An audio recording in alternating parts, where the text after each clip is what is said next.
জানো, সেদিন অফিস থেকে আসার পরে না আমরা ডিনারটা খুব চটজলদি করে ফেলেছিলাম।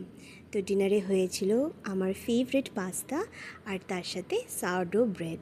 যদিও আভি খাইনি সাওয়ারডো ব্রেড, আমি খেয়েছিলাম আর ইনকাকে অল্প দিয়েছিলাম। আগে জানো, আমাদের ডিনার করতে না অনেকটা লেট হয়ে যেত, কিন্তু এখন তো আমাকে তাড়াতাড়ি খেয়ে নিতে হয়, তো রুটিনটা অনেকটা এগিয়ে চলে এসছে। ডিনারের পর আমরা বসে বসে একে অপরের সাথে অনেকটা সময় স্পেন্ড করি। আর ওদিকে অ্যালেক্সটাও দুষ্টুমি শুরু করে। ওর একটা সফট টয় আছে অক্টোপাস, ওটাকে নিয়ে ও খেলতে থাকে। আর ইনকা আমাদেরকে নাচ গান করে দেখায়। জানো, আমি তো আগে কোনোদিনও ইনকাকে ছেড়ে এরকম করে থাকিনি এতটা সময় বাইরে। তো এখন যখন আমি বাইরে থাকি, ও অতটা কান্না করে না, ও হয়তো বুঝে গেছে।